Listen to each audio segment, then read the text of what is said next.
Bom dia a todos. Bonjour à tout le monde. Ceci clôturera la partie de mon exposé. Isto vai fazer parte da minha exposição em português e aqui termina em português. Então, bom dia, eu sou o Capitão Belair dos Bombeiros de Liège, na Bélgica, e nós ocupamos-nos não só da experiência, mas também dos resultados das experiências e analisar a nossa intervenção para perceber o que é que funcionou e o que é que não funcionou, o que é que pode ser melhorado. E a nossa função é também desenvolver materiais, formação, conceitos operacionais para fazer evoluir a nossa coordenação. Nós somos cerca de 650 bombeiros profissionais. Temos a parte médica de urgência e, portanto, cerca de 2.100.000 pessoas, 2.100 pessoas. Aquilo que nós colocamos em curso para a contaminação e para os próximos anos, vou mostrar-vos aquilo que está ainda sobre a mesa e sobre o que vamos refletir, o que é que vamos trabalhar a nível do centro de formação e quais é que são as soluções concretas que colocamos em prática. É uma parte que tem pontos fracos e fortes, mas fizemos bem em fazê-lo em termos globais e não em termos pontuais. Aquilo que temos que ter em conta é que há uma tomada de consciência dos bombeiros ao nível da saída, mas também ao nível da saída e do risco de cancro. Mas se andarmos para trás, para pensarmos aquilo que aconteceu, tivemos três grandes evoluções. O aparecimento dos aparelhos respiratórios, há cerca de 15 a 20 anos, que ninguém tinha estes aparelhos respiratórios e, portanto, eles chegaram aos caminhões, eles não os colocavam porque tinham medo. E então, a nível das regras, na Bélgica, há cerca de 4 anos, um dos primeiros artigos é que os bombeiros deveriam resistir ao fumo. E por isso, isso não era a realidade há cerca de 30 ou 40 anos. Por isso, hoje, ninguém recusa colocar um ARI, um desses aparelhos de proteção respiratória, mas antes era absolutamente o oposto. A segunda grande evolução foi a aparição dos epitêxteis, de acordo com os países, mas apareceu mais recentemente. Por exemplo, a Brigada de Bombeiros de Paris foi em 2005, portanto foi relativamente recente. Na Bélgica foi no meio dos anos 90, com algumas evoluções. Antes só tínhamos vestuário sobre as calças, mas que eram colocadas por cima das calças de caserna, mas depois só as calças de proteção integral. A terceira grande evolução, há cerca de 15, 20 anos, toda a gente pensava, eles vão para o fogo e depois voltam e não limpam as suas coisas. Como é que isso é possível? Isso não é o que acontece hoje. Há uma época, aqui é uma fotografia minha há cerca de 10 anos, cada vez estávamos mais sujos, mas estávamos contentes, porque queria dizer que trabalhámos, éramos bons bombeiros. Eu estava completamente sujo, mas tinha trabalhado, mas era um verdadeiro combatente. Mas o que é certo é que não podemos jogar com a nossa saúde e, portanto, nós não somos uma máquina de decisão de lavar. Okay? E é preciso. Ok, sempre que há um fogo a seguir é preciso lavar tudo porque está tudo completamente sujo. E porquê é que isso é um problema? Porque se nós tivermos o fogo acontece cada vez mais rápido e especialmente dentro de sítios, quando é em espaços fechados, e portanto nós temos que evitar que o calor saia de lá dentro para evitar a poluição. Temos uma combustão completamente diferente. Reparem o que é que vocês têm em casa hoje em dia e o que é que havia em casa dos vossos avós, e portanto agora hoje em dia está tudo cheio de petróleo e portanto os produtos de combustão nem sequer são os mesmos, e isso infelizmente faz com que o fogo se propague muito mais rapidamente porque os produtos são altamente inflamáveis e também são altamente contamináveis. As regras de compromisso não são as mesmas e, portanto, nós temos que procurar aquilo que acontece no fogo quando ele se fecha e depois desenvolve. E, portanto, as evoluções dos EPI deixaram-nos ir mais além. Nós podemos entrar cerca de 300 metros numa casa, se for uma casa muito grande, mas na prática, sem ARI e sem os EPIs, não conseguimos ir onde conseguimos ir hoje em dia. O que é que atraiu a atenção dos bombeiros? Cada vez mais estudos, e portanto os estudos maiores, de um cientista americano, sobre o risco de câncer, e temos imensas estatísticas aí neste estudo de Le Matter. E, portanto, quando pensamos na população normal, nós damos-nos conta que certo tipo de cancros há com uma frequência muito superior nos bombeiros. Há cerca de 2 vezes mais hipótese de cancro do que na população normal. E, portanto, quando procuramos a causa, percebemos que a grande diferença é a causa e àquilo a que estamos expostos. Se entrarmos em detalhes, um primeiro estudo interessante relativamente às EPIs, em 2014 na Bélgica, o Ministério fez um estudo com os bombeiros de Anvers, uma cidade enorme, e com as análises de urina, depois de os bombeiros terem estado num fogo, com intervenções técnicas, e portanto constatamos que quando estavam no fogo, benzina e o HP, que são cancerígenos, aumentaram em cerca de 37,5% e no HAP em cerca de 87,5%. Mas quando é uma intervenção mais técnica, mas mesmo assim o benzeno aumentava 28,5% e o HAP um aumento de 68,8%. E portanto, a cada 2 intervenções havia um enorme aumento e, portanto, nesta altura, nada disto era limpo e o vestuário não era limpo. E, portanto, queria dizer que as pessoas continuavam contaminadas. E, portanto, a seguir, o Ministério lançou um estudo em Saint-Axabel, com os bombeiros de Bruxelas, a nossa capital, com um estudo com cerca de 1000 bombeiros profissionais, e que eles cortaram pequenas camadas daquilo que fazia parte. Portanto, a camada externa, a membrana, a barreira térmica e a parte interna. E eles conseguiram chegar à conclusão que havia diferentes tipos de contaminações da forma como elas se encontravam nas camadas. Mas o que é certo é que em todos os produtos era na membrana que se acumulava mais. E o que quer dizer é que a membrana é como uma folha de plástico e, portanto, não deixava passar esta contaminação e era posta por cima. Mas estas circunstâncias levaram-nos a refletir e a pensar como é que poderíamos diminuir a contaminação. E, portanto, nós temos aqui um resumo. Sim, claro, estamos expostos a substâncias cancerígenas. Há um risco de contaminação por via cutânea, através da pele. Há um risco por ingestão. Porque nós temos que comer quando há intervenção, mas não num fogo pequeno, mas quando é um fogo de longa intervenção, nós comemos e bebemos, portanto há um risco de ingestão, claro, e também de inalação, porque todas as partículas que estão sobre a roupa nós vamos respirá-las.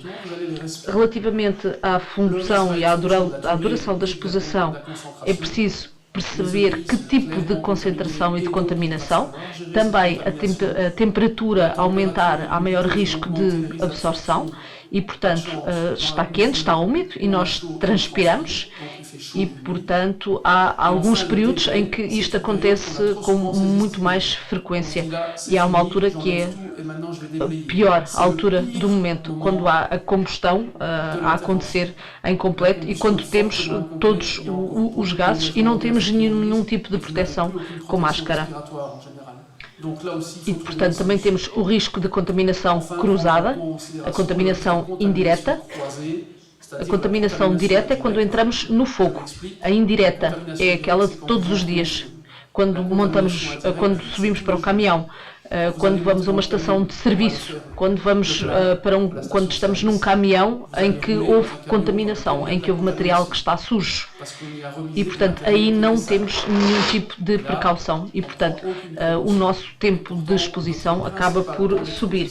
Por isso, o que é que podemos ter como medidas? Primeiro princípio, aquilo que é preciso chegar, portanto, limitar o tempo, portanto, o menor tempo possível de tempo de contaminação. Devemos ficar lá o mínimo tempo possível.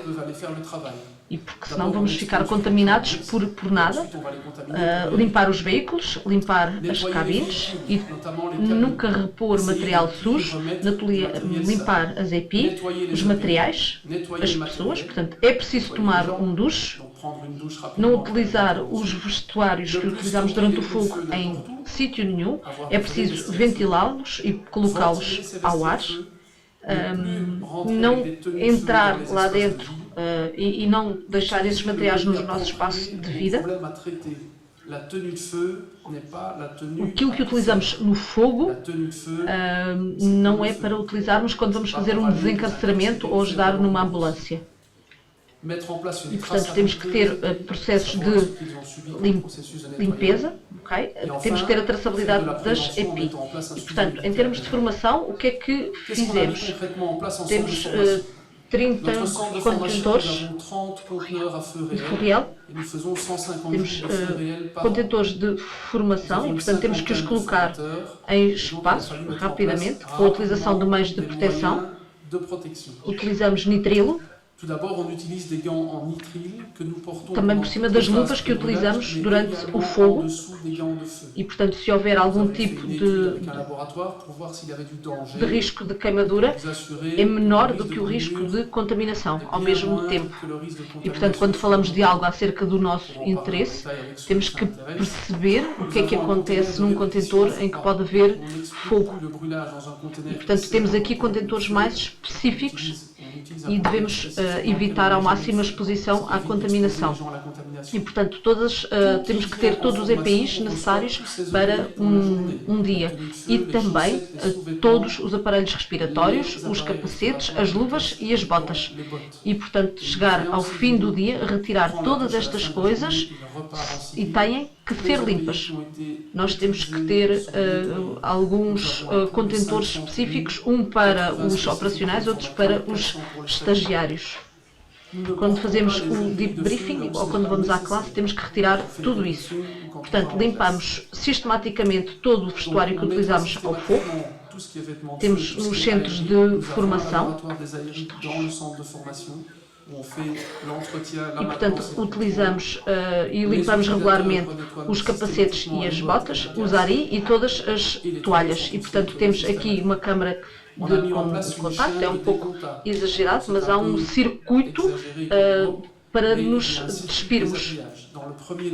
No segundo local, nós aqui retiramos as meias, os sobrecalças, e a seguir entramos para o duche e se voltamos a sair para nos vestir. Okay. E tanto o sabão como os materiais de limpeza são fornecidos também aos centros de estagiários. O que está vermelho é sujo, bem? E quando estamos limpos, passamos pela porta verde. Este é o plano do nosso circuito. Nós entramos sujos de um lado e saímos completamente limpos do outro lado do vestíario. Okay? E, portanto, a seguir temos que passar pelo sítio também onde deixamos os capacetes e eles nunca estão armazenados ao pé do vestuário. Okay? Estão em sítios que estão limpos. Ao nível da problemática das luvas, nós utilizamos luvas em pele, porque é aquilo que nos protege mais do calor. A questão é que a pele não é lavável. E, portanto, temos luvas de nitril por cima das outras luvas para evitar a contaminação. As nossas zonas de debriefing são no exterior e longe das zonas de exercício para evitar que inalemos fumo no debriefing. Depois temos a questão, parte médica, temos um teste anual com uma série de análises sanguíneas e urinárias completas. E também fazemos uma espirometria. Em termos de socorro e nos centros operacionais é um pouco diferente. Por exemplo, nós temos uma perspectiva diferente quando ficamos em permanência e sabemos quem é que está onde a fazer o quê e, portanto, não deixamos pessoas onde não é necessário. Desenvolvemos um teatro de operações, uma tenda de operações que é desmontável e, portanto, que não vão para os sítios quando estão mais contaminados, mas que nós conseguimos transportar. Quando vamos no caminhão, temos algo que não é contaminado. Quando voltamos para as casernas, isso vai ser tudo limpo e retirado. E, portanto, também temos um veículo que chamamos de rehab, de reabilitação, e ele acompanha-nos sempre. Este veículo permite-nos ter ares próprios, água, bebidas isotónicas, barras energéticas e também há compartimentos para guardar todo o equipamento que está sujo e que deve ser lavado quando regressamos à base. Portanto, todos os ARI são sistematicamente limpos e reacondicionados, todas as roupas e todas as toalhas e tudo vai ser igualmente limpo. E, portanto, aqui temos um princípio da parte desmontável no teatro de operações e, portanto, é preciso retirar tudo isto desta forma. Em baixo, o verde, quando temos a parte vermelha, é onde está sempre tudo sujo. E ele apresenta várias imagens. Quando limpamos o veículo, já na parte, temos que pensar em limpar as cabines de maneira eficaz, portanto com aspiradores industriais e com bons produtos de limpeza. Para limpar os EPI, nós temos 7 casernas, todas têm máquinas de secar e de lavar industriais, portanto há programas específicos para cada um dos tipos de têxteis. Também temos toda a parte de intervenção técnica e tudo isto é limpo pelo pessoal logo a seguir às intervenções. Também temos grandes lavatórios para lavar as botas e os capacetes. Também temos e pusemos em prática este tipo de materiais para que utilizem mesmo quando estão a limpar o veículo para evitar estas contaminações cruzadas. Também temos uma série de produtos para impermeabilizar, especialmente quando estamos na caserna. E no fim também fizemos a aquisição de uma máquina de limpeza para as toalhas que têm que depois ser testadas e reacondicionadas. E, portanto, nos veículos também temos a parte das instalações sanitárias, em que temos papel, sabão e uma garrafa de ar comprimido e uma torneira que nos permite também limpar a cara e as mãos. Também renovamos os duches que pusemos no trajeto de retorno de intervenção depois de passarmos na caserna. Portanto, assim que nos despimos, passamos pelos duches e quando regressamos à caserna já estamos bem. E, portanto, revestimos os balneários com uma série de coisas que nos permitem evitar dispersar a contaminação e, portanto, é necessário que as pessoas se vistam nos balneários e não no veículo, não é? E, portanto, também os centros são ventilados que nos permitem secar rapidamente as botas e as luvas, se transpirarmos. Também temos todas as reservas dos EPI, temos uma reserva de cerca de 20% do que utilizamos a cada 24 horas, bem? E tudo isto tanto para os EPIs como para os capacetes, as botas, uma reserva de cerca de 20% para que tudo esteja operacional. Também temos um procedimento de materiais contaminados e que temos que colocar nos contentores vermelhos E, portanto, aqui o Departamento de Segurança vai perceber se o EPI pode ser melhorado ou não, se lhe acontecer alguma coisa ou se é para deitar fora. Temos a parte toda das contaminações técnicas também e os veículos que nos permitem fazer desencarceramento, por exemplo, devem também ter o equipamento antifogo. Também temos uma série de questões relativas à traceabilidade, que estão nos EPI e que nos permitem perceber qual é que é,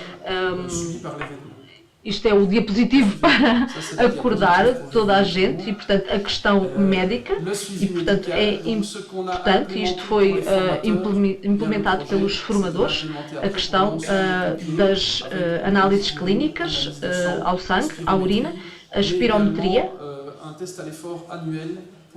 e, portanto, também para evitar o risco cardiovascular de exposição sucessiva ao calor. Também nós testamos atualmente aparelhos de proteção respiratórios com filtro e assistidos para as operações que nos levam a trabalhar com filtro e em interiores. E há proteções respiratórias que nos permitem trabalhar mais horas e que nos permitem que estejam mais tempo colocadas na pessoa e que evitam que haja esta contaminação. Em resumo, eu quero dizer-vos que é indispensável gerir a contaminação dos equipamentos de proteção. De uma forma geral, é preciso parar a contaminação de tudo aquilo que esteve exposto ao fogo. Portanto, temos que rever a nossa maneira de funcionar, rever os nossos equipamentos, os nossos procedimentos, mas acima de tudo formar e informar o pessoal. E, portanto, temos que trabalhar numa fileira em que estamos limpos e não misturar tudo, de modo a que a reabilitação para gerar equipamentos contaminados e prevenir o stress térmico. Muito obrigada pela vossa atenção.